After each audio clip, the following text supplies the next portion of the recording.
Baik, Assalamualaikum warahmatullahi wabarakatuh.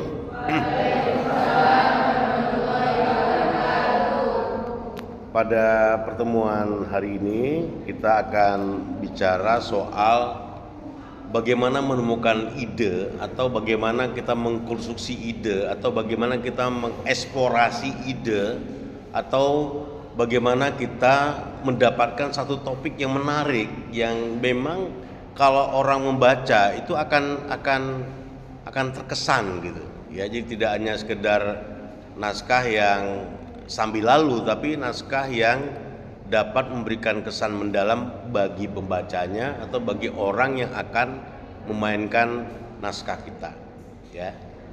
Nah, yang pertama yang harus kita lakukan adalah mengetahui apa yang sedang dipikirkan orang lain. Makanya Facebook tuh luar biasa pertanyaannya. Apa yang Anda pikirkan gitu. Jadi memang yang kita butuhkan untuk menulis naskah drama itu adalah apa sih yang sedang dibayangkan banyak orang sekarang ini apa. Misalnya sekarang orang sedang membayangkan quick count misalnya, quick count pemilu misalnya kan, kecurangan pemilu dan sebagainya gitu. Itu kan sesuatu yang sedang dipikirkan. Tapi kan kita bukan orang yang berada di titik pelaksana pemilu itu. Kita bukan orang yang menghakimi apa yang terjadi pada peristiwa pemilu itu. Itu kan urusannya MK, urusannya DPR, urusannya partai politik, urusannya orang-orang yang. Tapi di situ kita bisa melihat bahwa sebagian masyarakat itu merasa gelisah dengan adanya peristiwa demokrasi. Peristiwa demokrasi itu apa? Peristiwa pemilihan presiden, pemilihan legislatif gitu ya. Masyarakat sepertinya punya kegelisahan.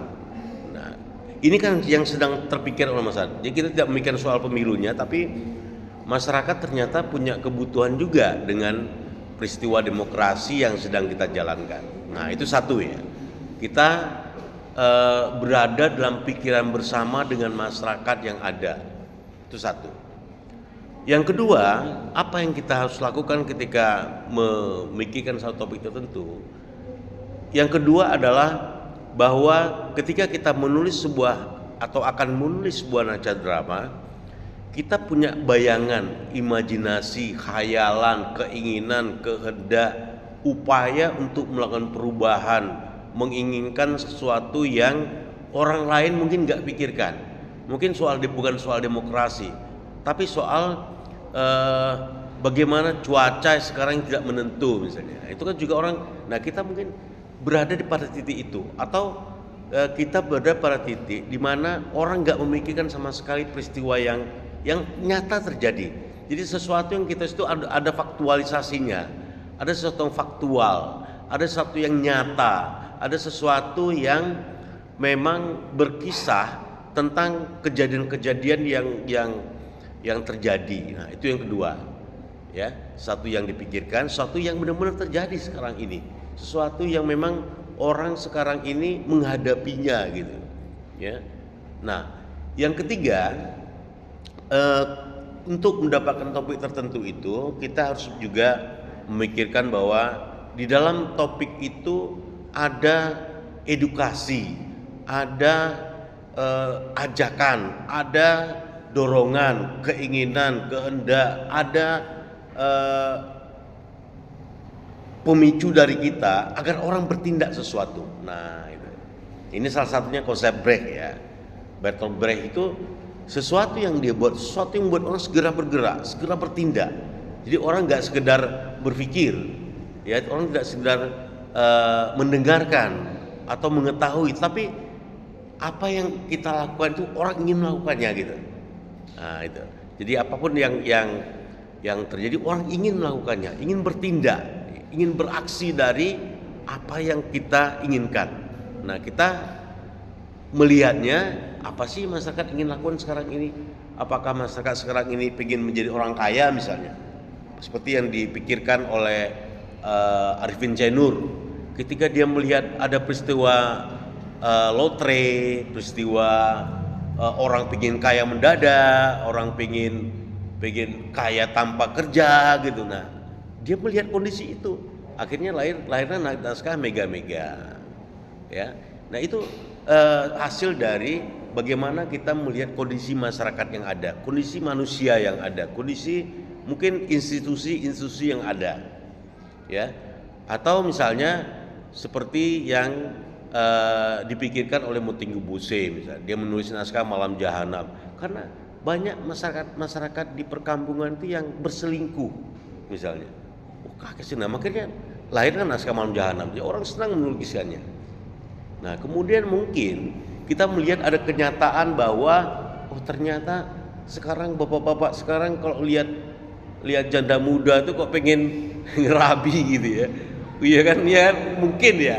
Nah akhirnya lahirlah naskah Ayahku Pulang oleh Usmar Ismail, karena pada saat itu banyak bapak-bapak yang kaya mendadak, bapak-bapak yang gampang kaya gitu ya. Kemudian dari kekayaan itu pengen rabi maneh gitu loh, pengen kawin lagi dia. Nah, akhirnya lahirlah naskah Ayahku Pulang itu. Ya, karena pada saat itu memang terjadi begitu. Ya banyak masyarakat itu yang nek wis sugih ya gitu ya, itu pengen rabi loro telu papat gitu ya. Nah, akhirnya ternyata orang yang kawin banyak itu akhirnya dipermainkan oleh perempuannya gitu, sehingga dia lupa bersama keluarganya. Nah kayak gitu. Nah, jadi kita melihat kondisi semacam itu. Nah ketika kondisi semacam itu berhasil kita capai, kita pahami, dan itu kemudian kita eksplorasi, maka untuk mencapainya kita butuh baca buku, baca koran, baca berita-berita yang ada di media-media online yang ada. Apa sih yang sedang terjadi? Oh sekarang kalau saya lihat banyak anak-anak muda yang pakai sepeda motor akhirnya tabrakan gitu ya. Baru ini juga terjadi banyak sekali kejadian di mana ada masalah pengawasan orang tua terhadap anak yang kurang misalnya gitu. Nah, itu kita dapatkan dari mana? Dari media online. Kalau kita nggak baca media online, nggak baca berita-berita yang ada, baca buku yang ada, kita nggak bisa menulis apa-apa. Ya, begitu juga kita butuh interaksi dengan orang lain. Misalnya ngobrol di warkop, ngobrol di pasar-pasar tradisional, nge-mall juga nggak apa-apa. Kita nge-mall tuh kita lihat peristiwa apa sih, bagaimana sih orang melihat dunia pasar misalnya. Bagaimana orang ketika masuk mall itu yang dipikirkan mereka atau yang diingat mereka apa? Oh ternyata cuma jalan-jalan, cuma cuci mata gitu kan, banyak juga ya. Ke mall cuma cuci mata. Cuci mata itu bukan hanya cuci mata melihat ada lawan jenisnya, tapi juga cuci mata pada barang-barang yang mungkin jika dia punya uang dia akan membeli, atau dia bisa mengikuti model yang ada atau merek-merek baru yang ada. Nah itu kan satu yang terjadi di masyarakat. Nah kita tinggal mengeksplorasi itu. Kita eksplorasi peristiwa-peristiwa hasil interaksi kita dengan masyarakat dimanapun, di warung kopi, mau di mall, pasar tradisional. Nah, kita akan mengetahui. Kalau kita tidak melakukan itu, tidak mungkin kita bisa melakukan topik yang mungkin yang bagus, yang bisa abadi gitu ya, yang bisa orang kalau melihat atau membaca naskah kita, orang akan banyak tertariknya untuk mengikuti cerita itu. Nah, itu tipsnya kita harus benar-benar menyatu dengan keadaan. Jadi banyak penulis-penulis yang hanya bertumpu duduk manis di rumah itu tidak akan bisa melakukan topik-topik yang bisa banyak berkontribusi pada keinginan orang lain. Ada lagi misalnya penulis namanya Eugene Ionesco. Eugene Ionesco dia itu hidup di emperan toko. Jadi dia bukan hidup di rumah mewah, bukan hidup bersenang-senang, enggak. Dia hidup di emperan toko. Orang menyebutnya sebagai manusia subculture. Nah, dia melahirkan naskah-naskah luar biasa. Ada Endgame misalnya. Itu naskah yang luar biasa. Naskah di mana dia benar-benar hidup dalam dunia yang dia ceritakan. Dunia orang yang rasionalisasinya gagal gitu ya. Nah, dia menghadapi itu. Nah, bagi orang-orang akademis mungkin nggak mengerti apa yang diinginkan, tapi bagi orang-orang yang berada di penjara itu merasakan gitu, merasakan bagaimana kegetiran hidup kita ketika berhadapan dengan ketiadaan, berhadapan dengan penghinaan, berhadapan dengan pelecehan, berhadapan dengan pembiaran gitu. Orang di emperan itu kan orang cuek aja, mau mati, mau makan, mau apa gitu, Pak, orang nggak ada yang peduli. Nah, seperti itu ya. Jadi kita harus benar-benar hidup di mana cerita itu akan kita hasilkan atau akan kita buat, akan kita ciptakan, akan kita eksplorasi menjadi sebuah narasi yang orang lain juga kemudian akan tertegun, akan kemudian punya rasa haru juga, atau mungkin juga punya rasa marah misalnya Putu Wijaya. Nah, Putu Wijaya itu melihat di Bali itu banyak orang yang sok ningrat gitu ya, sok merasa dia itu sebagai orang ningrat, orang keturunan raja. Kan di Bali itu kan kalau ida bagus itu kan sombongnya minta ampun ya, dibandingkan orang yang Ineng Amariase, Wayandana gitu kan biasa ya, sudra ya. Nah, kalau di Bali itu banyak orang-orang di Bali itu yang merasa kalau dia punya keturunan ningrat, sombongnya minta ampun. Nah, akhirnya Putu Wijaya itu melahirkan naskah namanya Bila Malam Bertambah Malam. Dia orang Bali, dia merasakan betul bagaimana orang-orang Bali itu sok pengen menjadi seorang ningrat. Nah, di situ diceritakan bagaimana orang yang tidak ningrat merasa ningrat gitu. Nah, itu kritik terhadap ningratnya juga, kita orang di Bali itu yang merasa dirinya ningrat itu lebih baik daripada orang yang sudra gitu ya. Orang-orang yang brahmana itu dianggap orang-orang yang lebih mulia dibandingkan sudra. Ya, orang-orang yang tidak brahmana atau tidak turunan. Nah, dari situlah kita bisa dapat gitu. Begitu juga dengan apa yang terjadi di dunia sekitar kita. Seperti mungkin kemarin saya cerita soal misalnya banjir misalnya. Nah, banjir itu kenapa? Kita mau eksplorasi bagaimana banjir itu penyebabnya apa, dari mana asalnya, apakah mengganggu masyarakat, apakah kemudian ada masalah di dalam kebijakan pemerintah yang ada, atau bagaimana kemudian mungkin lurahnya tidak menyalurkan dana desanya untuk kepentingan sanitasi, kepentingan pembangunan desa dan sebagainya. Nah, jadi kita mau tidak mau, suka tidak suka, kita harus berinteraksi dan kita membaca literasi, dan kemudian kita mendapat inspirasi dari peristiwa-peristiwa yang terjadi dan apa yang kita baca. Kalau kita nggak pernah baca koran atau baca berita-berita online atau berita apa saja lah dari manapun asalnya, kita buntu ya. Sama seperti kita melakukan riset ya, kita harus sampai pada titik jenuh gitu. Sejenuh-jenuhnya kita bertanya apa yang kemudian seharusnya terjadi, atau bagaimana kemudian kita menginginkan sesuatu itu bisa terjadi gitu. Nah, itu saya pikir yang bisa untuk mengkonstruksi topik-topik kita. Nah, topik itu kan hasil dari bagaimana kita mengakumulasi masalah-masalah yang terjadi di sekitar kita, ya, atau mengakumulasi pikiran-pikiran nakal kita gitu ya. Pikiran-pikiran nakal itu kan kadang-kadang berkaitan dengan kritik terhadap orang lain atau mungkin kritik terhadap diri kita sendiri. Itu tidak ada salahnya gitu. Karena apa? Karena di dalam dunia sehari-hari kita itu banyak sekali yang kejadian-kejadian yang kita nggak sadar gitu. Kenapa ya bisa terjadi? Kenapa ini terjadi? Mengapa itu terjadi? Mengapa orang kemudian selalu gelisah dengan dunianya, sementara sebagai orang beragama harusnya dia tidak perlu galau gitu misalnya gitu. Atau kita membandingkan bagaimana ajaran-ajaran agama itu gagal diserap oleh orang-orang yang kemudian rajin menjalankan ibadah dan sebagainya. Itu bisa jadi kritik. Jadi banyak sekali sebenarnya ide kalau kita melihat peristiwa itu. Nah, sandingan dari ide-ide kita itu harus ada ilmu pengetahuan yang tersedia.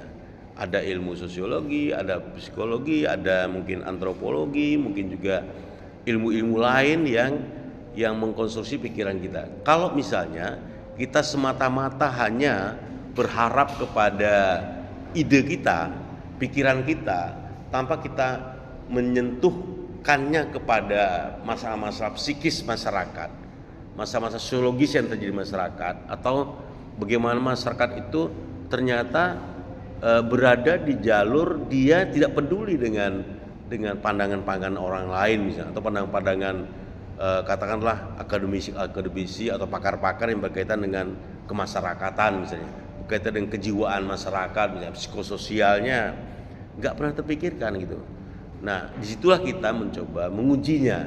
Alangkah baiknya memang naskah-naskah itu, topik-topik kita itu punya rujukan-rujukan yang kuat terhadap bagaimana kejadian yang pernah dialami masyarakat lain. Nah itu, jadi kalau kita lihat misalnya naskah Anton Chekhov Pinangan, mungkin kita pernah sebelumnya bercerita tentang itu dia menyadari betul bahwa orang-orang desa, orang-orang agraris di Rusia itu orang-orang yang nggak gampang untuk mengatakan yang sesungguhnya gitu. Jujur itu susah, jujur itu artinya kalau dia cinta susah mengungkapkan cintanya.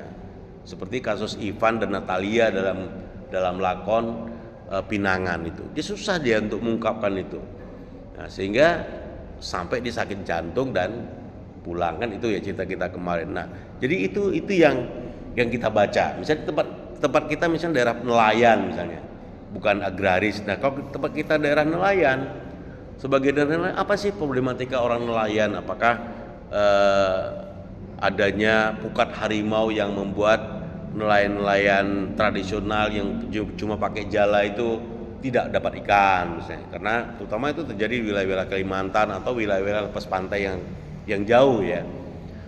Kalau di Jawa mungkin pukat harimau itu nggak tahu, saya nggak terlalu populer, atau populer di wilayah Madura sana mungkin ya, daerah apa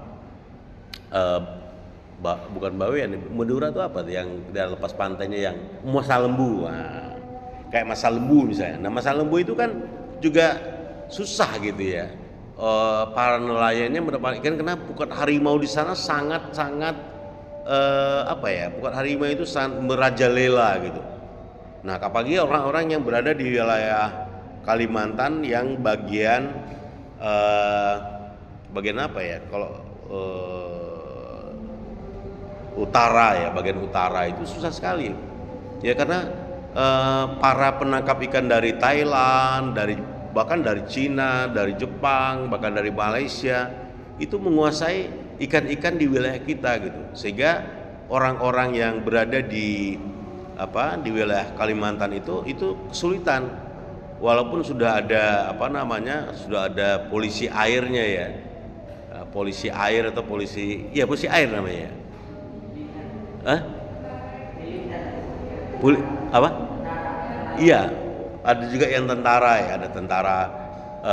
Tentara itu tentara perbatasan.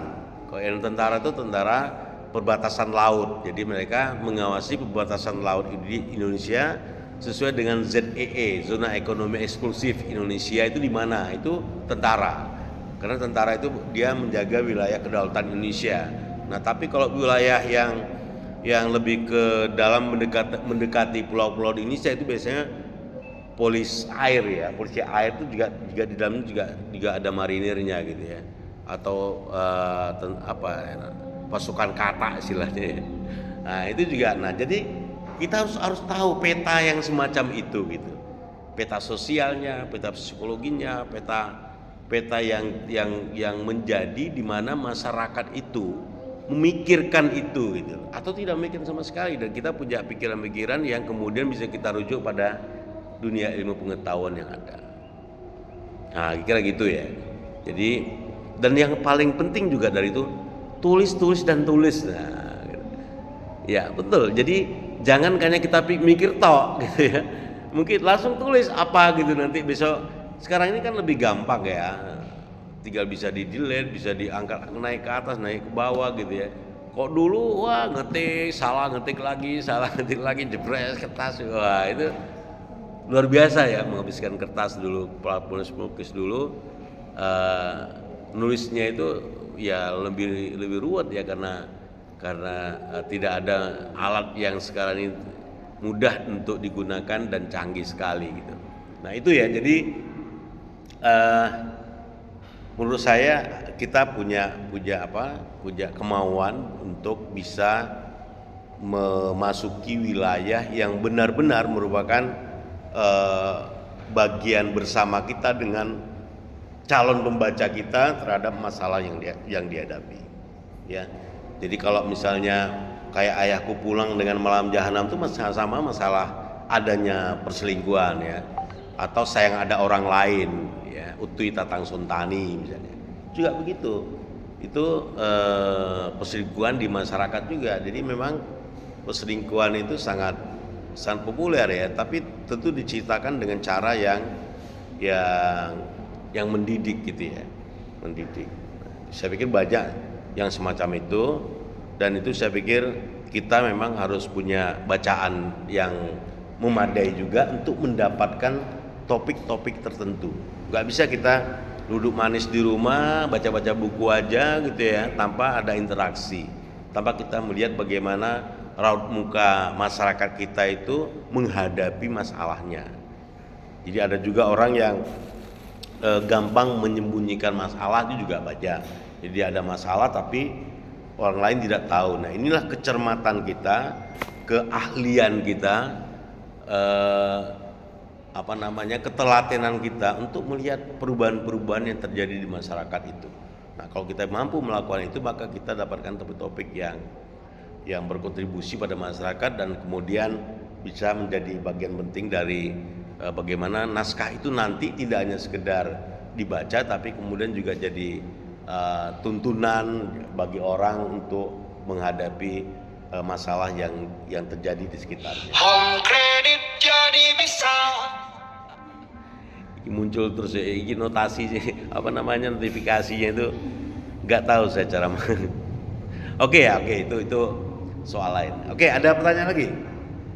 Kira-kira terjawab nggak kira-kira ya? Atau masih gimana kira-kira kok?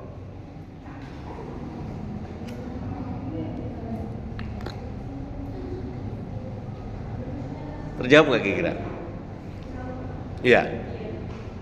Oke. Di dalam membuat sebuah naskah drama itu, kita akan memulainya dengan eksposisi ya. Jadi kita memperkenalkan peristiwa yang akan terjadi, yang akan menjadi bagian dari cerita yang akan kita buat. Nah, antara eksposisi dan klimaks itu ada namanya konflik. Ya, ada namanya konflik.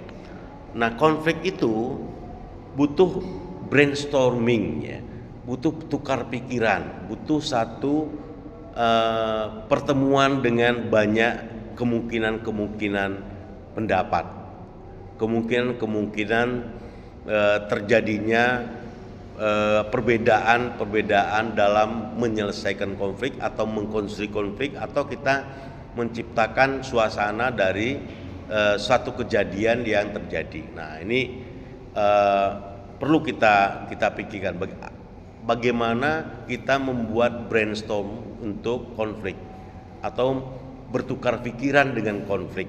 Nah ini penting. Ini juga bisa juga menjadi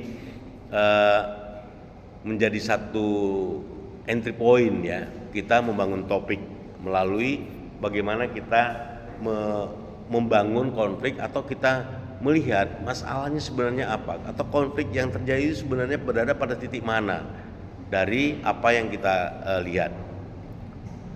Untuk itu ini ada beberapa pandangan ya, ada dua pandangan umum dari ini dua pandangan umum dari buku yang mungkin saya sudah pernah kirimkan buku belum ya? Khawatir belum saya kirimkan ya bukunya ya. Udah belum ya? Belum ya? Ini buku yang dibuat oleh James Scott Bell ya, Conflict and Suspense. Nah, ini kita akan bicara soal bagaimana bertukar pikiran dengan konflik ya, atau bagaimana pertukaran pikiran konflik itu mampu mendorong konflik itu menjadi terkonstruksi dengan baik atau terkonstruksi dengan struktur yang bisa lebih fokus dan juga bisa memberikan pandangan yang beragam. Ya. Nah, menurut Bell ini kita membangun konflik itu dengan memunculkan ide yang berhubungan dengan emosi yang kita miliki. Nah, ini kalau Bell ya. Nah, Bell itu menyarankan untuk membangun konflik itu ide kita itu dihubungkan dengan emosi yang kita miliki. Nah, misalnya kita punya emosi apa ini? Nah, kita pertemukan dengan ide. Nah, misalnya, oke lah. Sekarang kita coba tadi dengan demokrasi tadi, misalnya dengan peristiwa pemilu memunculkan kegalauan demokrasi misalnya. Nah, apakah kita sebagai warga negara punya hubungan emosional atau tidak gitu? Nah, kalau orang yang punya hubungan emosional, mungkin bapaknya ikut nyalek gitu ya, atau mungkin saudara-saudara ikut nyalek, pasti dia akan punya hubungan emosional. Atau kita merasa terganggu jika yang terpilih itu si A, maka kita akan merasa waduh kacau ini kalau si A yang jadi pemimpin saya misalnya gitu. Nah, kalau secara emosional kita terlibat, maka itu akan menjadi cerita dengan konflik yang bisa kita buat dan bisa terukur dan terkonstruksi dengan baik. Tapi kalau tidak. Atau misalnya, bapak saya nelayan, seorang nelayan penangkap ikan misalnya. Nah, kebetulan ada peristiwa di tempat itu di mana kasus pukat harimau itu membuat orang tua kita nggak bisa menangkap ikan dengan hasil yang lebih baik gitu misalnya. Nah, itu kan juga secara emosional kemudian bertemu dengan ide kita, ide di mana kita mengalami kesulitan dengan orang tua menghasilkan nafkah yang diakibatkan oleh adanya penggunaan pukat harimau misalnya, atau yang lain. Nah, coba kita selidiki diri kita sendiri, karena yang punya emosi itu diri kita, bukan orang lain. Jadi kalau kita punya ide, apakah secara emosional ini saya terdorong atau tidak? Nah, gitu. Ya, sehingga apa? Sehingga kita bisa membuat konflik itu dengan nyaman, dengan bukan riang gembira, kan ada politik riang gembira. Politik dagelan. Bukan dengan riang gembira, kita dengan nyaman lah, kita membangun konflik itu kemudian bisa terbuka gitu, bisa lebih ada dorongan emosi kita di dalamnya terhadap ide itu, kemudian konflik itu juga bisa lebih mudah kita rangkai gitu, kita jalin, kita konstruksikan, nah gitu ya. Itu kalau memang ide itu, kalau menurut Bell ini itu berhubungan dengan emosi kita. Nah, itu yang bisa membuat penulisan kita dengan konflik itu akan terbangun kalau kita punya hubungan emosional. Ini kalau menurut Bell. Kalau kita nggak punya hubungan emosional dengan misalnya masalah perselingkuhan, kita nggak tahu apa itu selingkuh, nggak pernah mengalami melihat ada orang berselingkuh, nah, gitu ya nggak bisa nulis kita. Idenya nggak ketemu karena kita memang tidak berada pada posisi emosi itu. Tapi kalau kita berada pada posisi itu ya kita senang dengan naskah Malam Jahanam, dengan naskah Sayang Ada Orang Lain, ya Uti Tatang Sontani itu kita akan senang karena secara faktual kita memang berhadapan dengan itu. Nah, atau Motigo Busio dan Uti itu memang sering melihat sendiri keadaan itu, ya. Kalau Motigo itu kejadiannya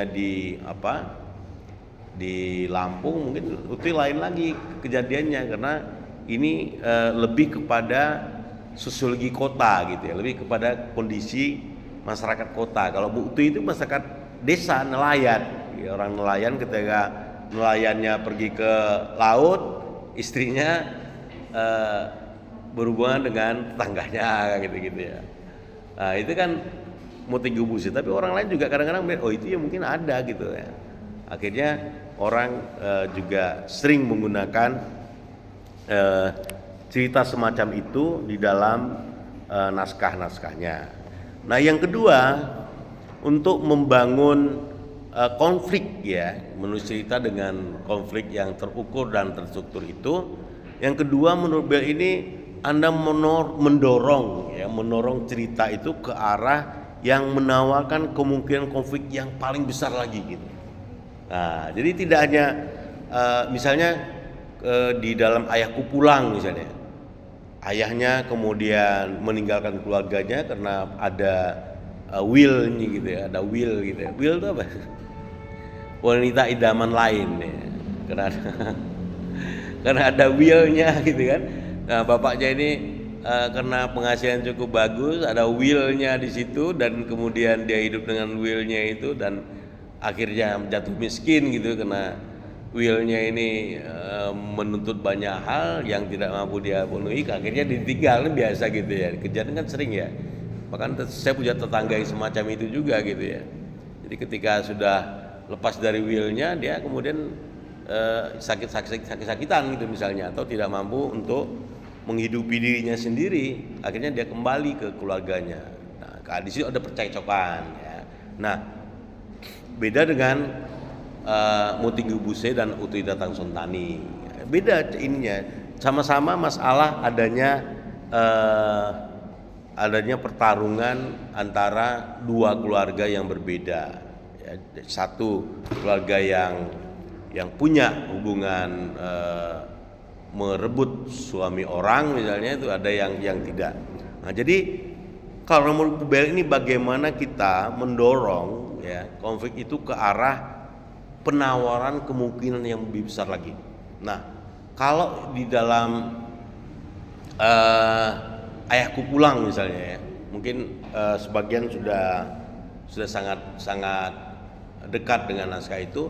Nah, kalau di Ayahku Pulang itu kan ayahnya setelah meninggalkan keluarganya kemudian kembali ke keluarganya lagi, terjadi perdebatan, ibunya mau nerima, anak-anaknya nggak mau, kan gitu ya, anaknya nggak mau. Nah, kalau di Sayang Ada Orang Lain, Utui Datang Sontani itu dia istrinya yang selalu pergi dianggap, kemudian naik mobil, kemudian dianggap berselingkuh. Nah, ini bisa sebuah kenyataan, bisa memang berselingkuh, bisa karena memang dia mungkin dia mencari ini aja, mencari perhatian atau mencari peluang kerja yang lain, kan tidak tahu. Nah, kalau di Mutinggu Buse ya monggo. Kalau di Mutinggu Buse ini ya itu akhirnya ada anak yang lahir dari perselingkuhan dengan tetangganya ketika laki-lakinya melaut kayak gitu.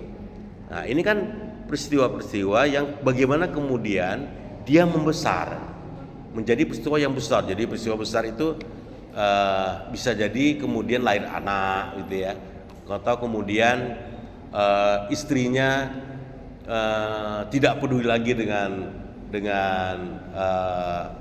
dengan suaminya gitu misalnya, seperti dia yang Sayang Ada Orang Lain itu. Atau di dalam Ayahku Pulang itu bapaknya nggak diterima anak-anaknya, kemudian konflik yang lebih besar itu adalah ketika bapaknya meninggal. Dia ada yang mengatakan dia terjun ke sungai, ada bilang ditabrak mobil, nah macam-macam. Itu peristiwa yang lebih besar lagi dari penolakan anaknya, sehingga anaknya menyesal tidak menerima bapaknya pulang gitu. Anaknya menyesali gitu. Ketika bapaknya pulang diusir, akhirnya ketika bapaknya pergi mati. Nah, dia kan bagaimanapun anak dengan bapak itu, apapun kondisi bapaknya, kalau sudah peristiwa seperti itu juga akan menimbulkan kesedihan. Nah, jadi menurut Bell ini didorong supaya menjadi besar. Ada kemungkinan konfliknya itu membesar gitu. Jadi tidak sekedar konflik biasa seperti yang terjadi pada Pinangan misalnya. Pinangan itu kan konfliknya kan hanya konflik tanah dan konflik anjing ya. Tapi dasar konfliknya itu adalah psikologi si Ivan ini untuk mengungkapkan cintanya atau pinangannya kepada Natalia. Nah, ini berbeda, tapi memang ada yang lebih besar, akhirnya dia sakit jantung gitu. Nah ini konflik-konflik yang kemudian diciptakan kemungkinannya itu menjadi besar atau membesar. Paham ya maksudnya ya? Ya, nah ini juga sebuah sebuah metode kita untuk membangun konflik itu supaya bisa lebih terukur dan terstruktur. Jadi supaya dia bisa konflik itu jangan seperti teater tradisional. Konflik tradisional itu bisa berjam-jam sakar PDP pemainnya karena nggak ada naskahnya, ya kan? Karena naskah dia pengen main sampai pagi, ya kan? Kalau nggak didekne sama sutradaranya ya dia. Saya pernah itu nonton di Banyuwangi, nonton apa gitu ya, bukan Janger, yang setahun coba sekali kok itu apa namanya, Roro apa, Prabu Roro, bukan Prabu Roro, apa gitu namanya, apa ceritanya? Ya ceritanya cerita Amir Hamzah, jadi ceritanya tentang Amir Amjah gitu istilahnya orang itu. Dia ceritanya tentang Amir Hamzah itu, ceritanya itu tentang Amir Amjah, ceritanya tentang itu, tentang peristiwa-peristiwa itu. Bukan Janger, bukan Janger, cuma memang pertunjukan itu sekarang sudah dipengaruhi oleh model-model Janger. Itu setahun sekali, itu pernah jadi skripsi dari Mbak Rita ya, dari mahasiswa drama. Nah saya ketika dia skripsi itu saya nonton pertunjukannya, saya pengen tahu. Nah itu sampai subuh, walaupun azan subuh sudah berkumandang, main terus dia. Mainnya kebetulan waktu itu di pondok ya, dan ya kena ada iyainya ya juga, orang nggak berani marah. Iyainya nonton sampai habis, iyainya gondrong gitu, iyainya itu kayaknya bukan di Genteng, kayaknya agak jauh dari pasar tuh, di pasar ya, pasar apa saya lupa itu. Ceritanya tentang Amir Hamzah, hanya itu ceritanya tentang Amir Hamzah itu. Saya lupa persis tuh nama pertunjukannya apa gitu, tapi bukan Janger. Nah itu ya, jadi kita membangun konflik yang lebih besar. Jadi dua hal itu menurut Bell itu akan mendorong kita untuk mengkonstruksi konflik. Nah kemudian bagaimana cara kita memulai proses pelatihan untuk mengkonstruksi konflik itu? Nah, Bell menyebutkan ada 10 cara. Nah, ini ada 10 cara. Menurut Bell ada 10 cara kita untuk memulai proses pelatihan kita di dalam membangun brainstorming konflik ini. Jadi atau kita bertukar konflik dengan konflik ini.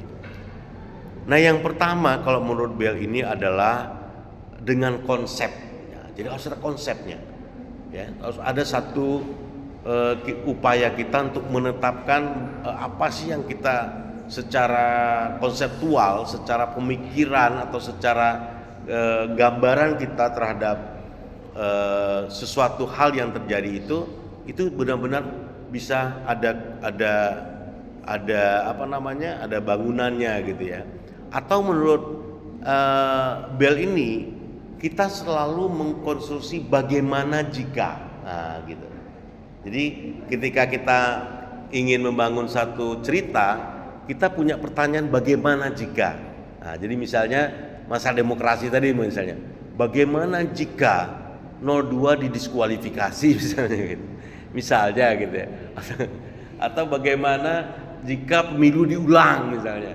Nah, jadi kita harus punya bagaimana jika, atau misalnya ketika kita punya persoalan banjir, bagaimana rumah kepala desanya yang kebanjiran. Nah, itu bagaimana jika kan gitu ya. Nah, jadi kita ketika menulis itu selalu membuat konsep atau membuat pertanyaan bagaimana jika. Nah, gitu. Jadi misalnya kayak cerita Motiga Busnya perselingkuhan itu bisa. Bagaimana jika? Nah, bagaimana jika kita terserah kita mau milih laki-lakinya yang menderita atau perempuannya, itu terserah kita menurut hasil penilaian kita pada keadaan yang ada. Nah, kalau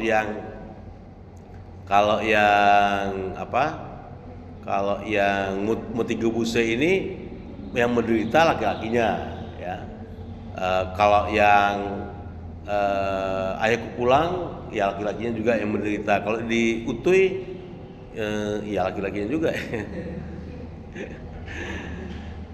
Iya, kalau selingkuh itu selalu identik dengan perempuan ya. Kenapa nggak laki-laki ya? Hah? Heeh. Orang kasar. Orang kasar itu kan soal penagih utang toh, soal utang yang ditagih toh.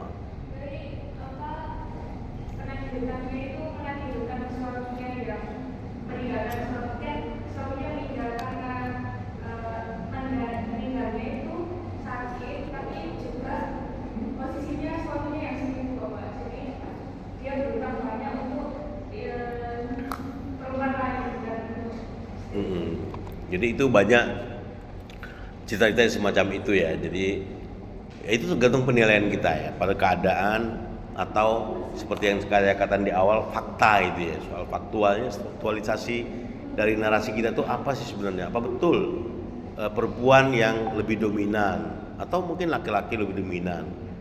Nah ini memang dua-duanya menurut saya punya kemungkinan ya, dua-duanya punya kemungkinan untuk melakukan hal semacam itu.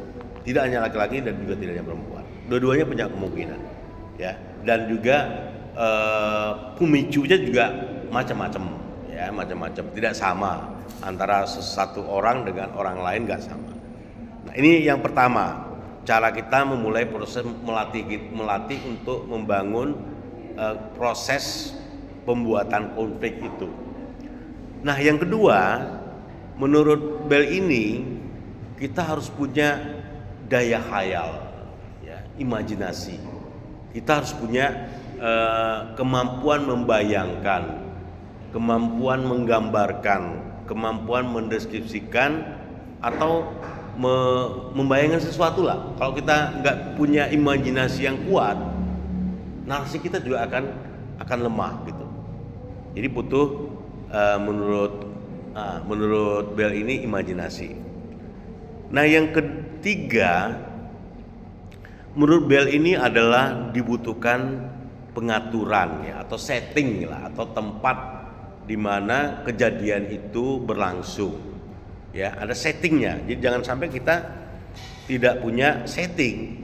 Jadi settingnya itu apakah di daerah yang agraris, daerah nelayan atau urban, atau daerah kota-kota besar, daerah perumahan elit, atau ini juga harus ada setting-setting tertentu yang bisa menggambarkan kejadian. Nah ini menurut Bell ini setting itu penting. Jadi ketika kita mengkonflik, nanti konflik itu dipengaruhi setting yang ada. Jadi kalau misalnya konflik itu terjadi di di sebuah desa, maka tentunya di desa itu bisa kita lihat bagaimana kemudian dia punya naluri konflik yang terjadi bagi masyarakat di sana. Jadi kalau seperti yang seperti Pinangan itu ya agraris ya. Kemudian kalau yang Muti Gebuse itu nelayan ya, nelayan yang memang selalu meninggalkan keluarganya pada malam hari ya, karena mereka biasanya sore berangkat, malam nelayan, baru subuh baru pulang, biasanya gitu ya. Mungkin nggak tahu kalau di tempat lain juga seperti itu ya. Nah kalau kejadian di daerah Lampung sana mungkin seperti itu ya. Jadi ini setting ini penting, kita harus jelas untuk mengetahui setting tertentu dari cerita kita. Nah kemudian yang keempat menurut Bell adalah a story world ya. Story world itu dunia ceritanya itu sendiri, atau bagaimana masyarakat atau bagaimana dunia ini memandang suatu kejadian. Jadi misalnya jangkauan berpikir, kemudian juga bagaimana mindset seseorang terhadap dunia gitu ya, atau bagaimana seseorang itu menafsirkan apa yang terjadi di dunia. Jadi ada story world, jadi ada dunia cerita atau gambaran orang terhadap dunia itu sendiri gitu. Pandangan-pandangan orang terhadap dunia. Misalnya kalau pandangan orang itu ada yang mengatakan karma ya. Mengapa seseorang misalnya ya seperti ayahku pulang ya, dia meninggalkan keluarganya akhirnya jatuh miskin ya karmanya gitu ya. Ada juga ya itu story wordnya mungkin menyangkut itu ayahku karma. Nah ada juga misalnya kasus Muti Gebuse ini ketika istrinya dianggap selingkuh kemudian tokohnya ini merasa tidak berhubungan dengan istrinya akhirnya punya anak. Nah itu mungkin bukan karma atau mungkin ini memang tabiat manusia gitu. Manusia kalau kesepian pasti cari teman kayak gitu ya. Nah ini story wordnya itu. Nah jadi bagaimana kita bisa menangkap story word gitu atau bagaimana kita menangkap pandangan dunia tentang suatu kejadian. Jadi orang kalau kesepian maka akan mencari tempat hiburan, mencari tempat untuk dia bisa curhat kan gitu ya. Ini kan story wordnya gitu atau pandangan dunianya ya kayak gitu itu ya. Kalau orang misalnya misalnya tinggal sendiri di tengah di tempat yang sepi pasti pikirannya macam-macam. Nah itu biasa, itu story wordnya begitu. Jadi atau pandangan orang terhadap kehidupan yang berkaitan dengan kesepian itu dengan cara itu, walaupun itu sebenarnya bukan satu-satunya ya kan, bukan satu-satunya. Bisa jadi kesepian itu dihadapkan dengan dihadapkan dengan menemui keluarganya ya kan? bukan harus kemudian dengan orang yang tidak ada hubungan dengan dirinya. Nah, itu story wordnya. Nah kelima menurut Bell ini adalah obsesi. Nah, jadi kalau kita ingin membangun konflik yang konstruktif maka kita harus punya obsesi. Misalnya obsesi bagaimana kehidupan manusia itu selalu menjadi lebih baik atau bagaimana kemanusiaan itu adil dan beradab misalnya kayak gitu. Nah, misalnya ya itu obsesinya. Maka kalau kita punya obsesi maka menulis cerita itu juga akan lebih mudah atau akan lebih bisa terukur ya. Kalau tidak tentu akan sulit gitu. Ya akan sulit. Jadi dibutuhkan obsesi. Obsesi itu berlangsung tidak sesaat. Obsesi itu berlangsung lama. Jadi sesuatu masalah yang kita hadapi kemudian kita gali kemudian menjadi obsesi. Ya obsesi itu bukan sesuatu yang muncul begitu saja. Ini obsesi bukan. Ya obsesi itu muncul hasil dari akumulasi berbagai pemikiran yang kita tumbuhkan terus-menerus. Misalnya kita punya obsesi tentang bagaimana kita menjadi seorang terpelajar misalnya. Wah saya obsesi saya menjadi orang yang terpelajar. Ya bukan sekedar akademisi yang masuk kelas, pulang, tidur, makan, masuk kelas lagi besoknya. Nah, bukan itu. Kalau menjadi orang terpelajar, obsesi saya menjadi terpelajar, maka saya kalau nggak ada kuliah, saya masuk ke perpustakaan. Nah, itu kan terpelajar kan gitu.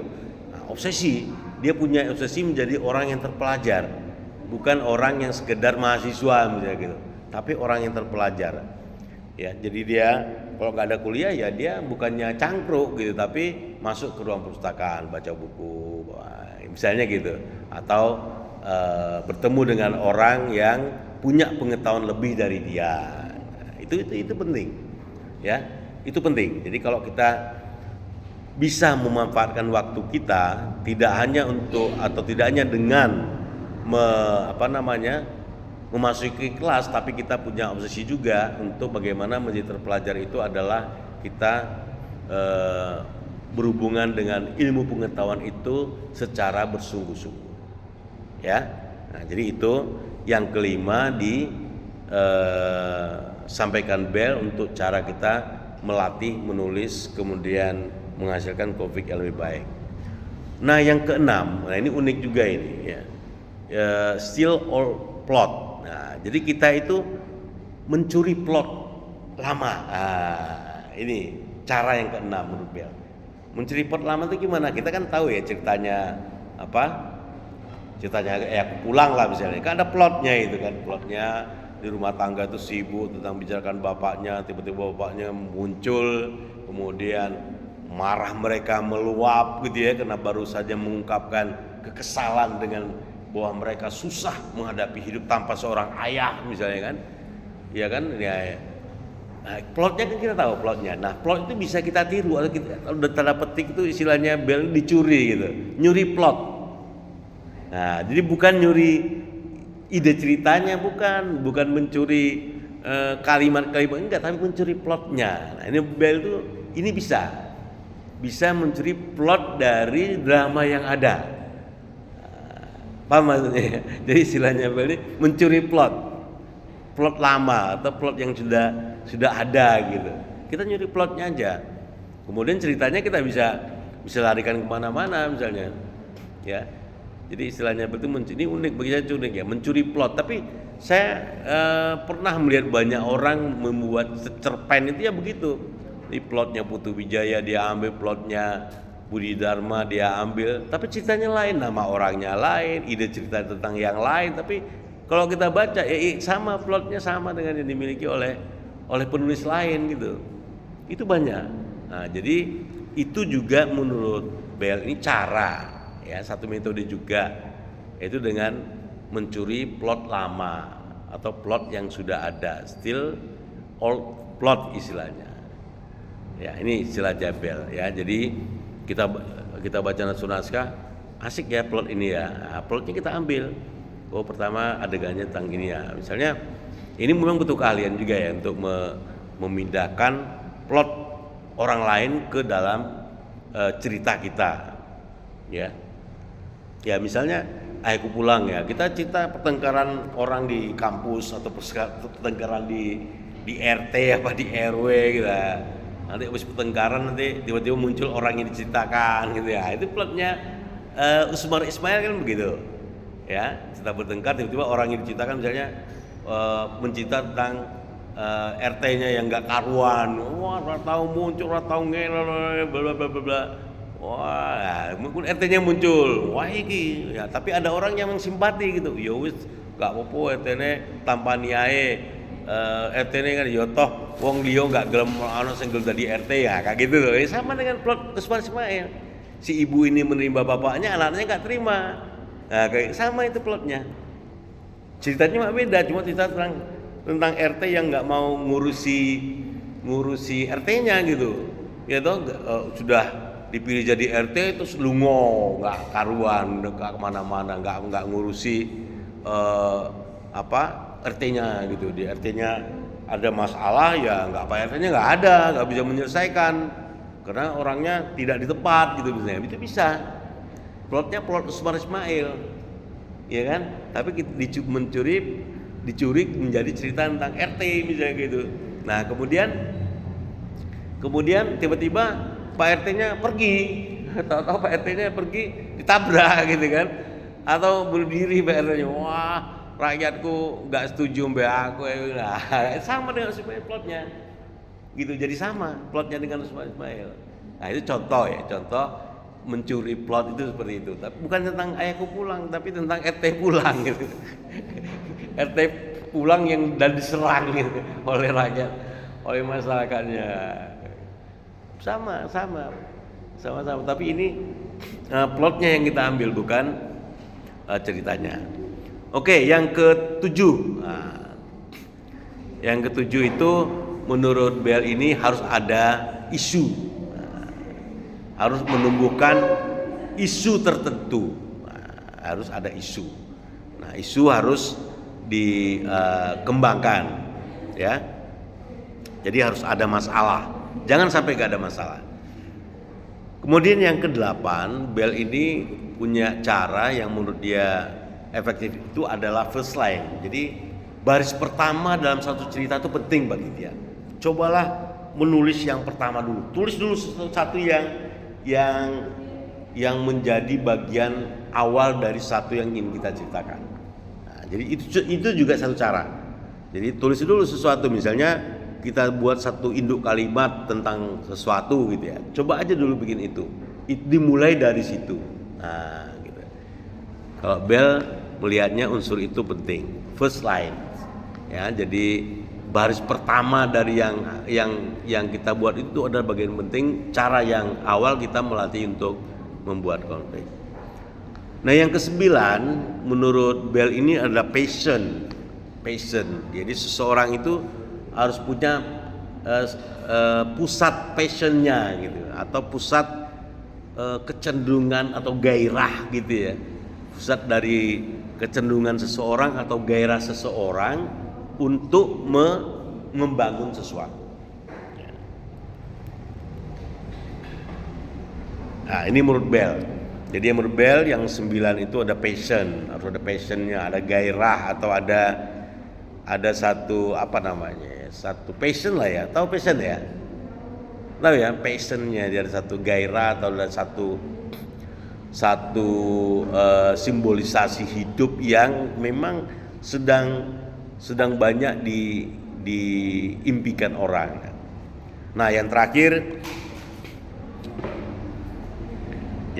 ini juga agak gambling ya. Yang terakhir ini gambling ya. Nama istilahnya Bell itu dictionary game. Nah, istilahnya itu dictionary game. Ada sih. Oh, yang 10 ya, dictionary game ya.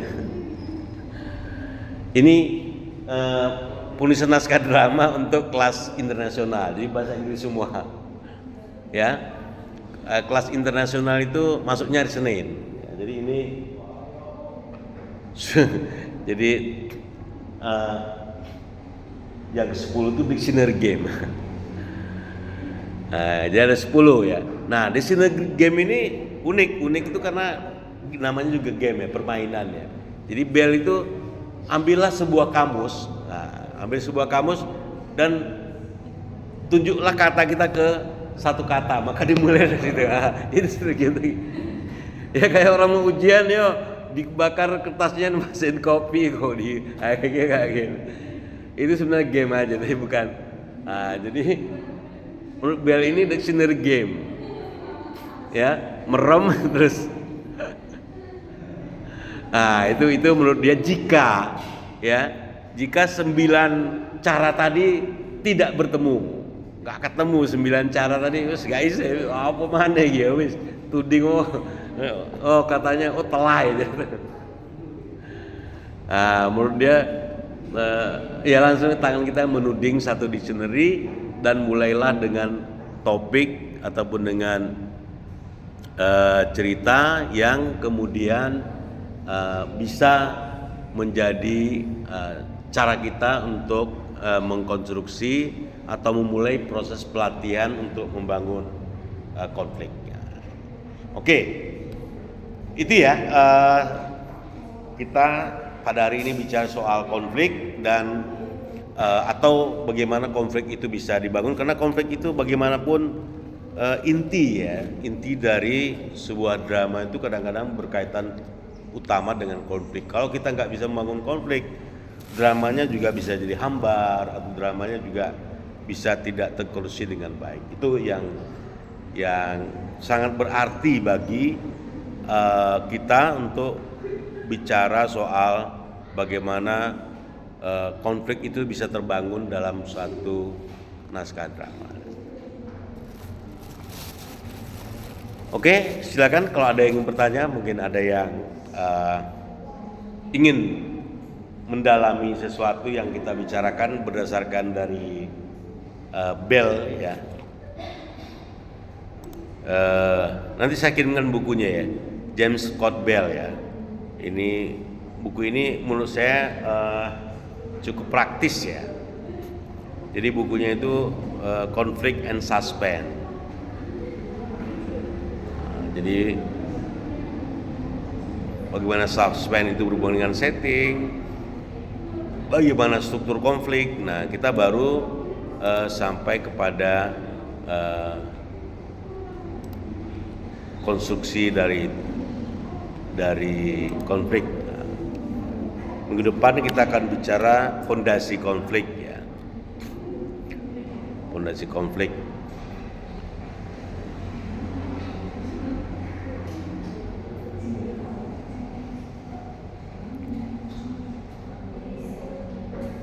Minggu depan kita akan bicara soal elemen fondasi konflik.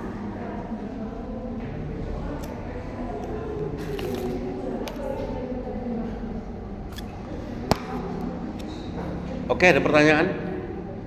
Waktu ketika masih ada sih 15 menit lagi kalau ada pertanyaan.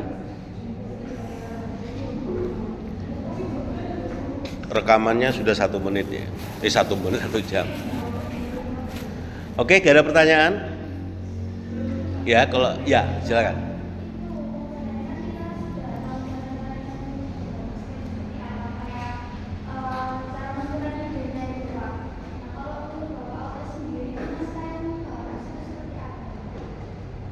Ya, naskah yang baik tentunya naskah yang mudah dimengerti oleh pembaca kita ya, atau penonton kita itu naskah yang baik. Jadi orang bisa menangkap dengan cepat cerita itu atau bisa menangkap narasi yang kita hidupkan itu.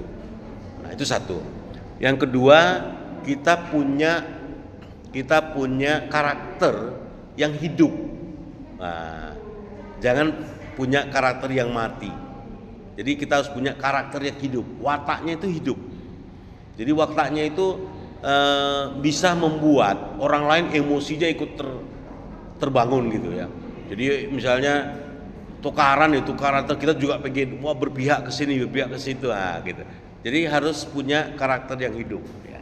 Selain memang mudah dimengerti atau orang bisa menangkapnya dengan cepat atau orang mungkin bisa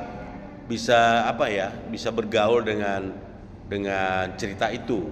Nah, kalau cerita itu ngaur atau tidak mudah dimengerti atau mungkin cerita itu bukan cerita yang ada kaitannya dengan orang lain, itu akan sulit disebut sebagai yang benar. Nah, yang ketiga, memiliki struktur plot yang kuat. Struktur plot yang kuat itu atau ketat itu kita bisa mengikutinya dengan mudah gitu ya. Jadi ada juga struktur plot yang berbolak-balik walaupun ada flashback gitu ya, ada flashback, tetapi flashback itu benar-benar menjadi susunan plot yang tepat. Misalnya kita ingin menceritakan masa lalu tokoh yang terjadi 50 tahun yang lalu atau 20 tahun yang lalu gitu ya. Nah, flashback ini kalau dia tidak punya kekuatan di dalam penyusunan plotnya, dia kayak menjadi gangguan bagi cerita itu. Nah, gitu. Masih banyak cerita yang mencoba membangun flashback itu dengan panggung yang berbeda, dengan suara itu selalu kadang-kadang menjadi mengganggu gitu. Jadi dia tidak terkursi dengan baik. Jadi flashback itu bukan sesuatu yang mudah juga untuk dipahami, tapi juga bisa menjadi kekuatan jika dia berada di struktur plot yang tepat. Di plotnya harus ketat dan kuat gitu. Ketat itu dia urutannya, gradasinya jelas. Misalnya dari satu konflik ke konflik lain itu juga bisa berbeda, kemudian orang terpengaruh dengan dorongan plotnya dan klimaksnya jelas gitu ya, dan kemudian solusinya jelas. Jadi unsur-unsur eksposisi, klimaks dan solusinya itu jelas. Nah, di situ ada rising action yang jelas. Konflik-konflik yang terbangun itu bisa membantu orang untuk menuju ke klimaks. Begitu juga dengan falling action-nya gitu ya.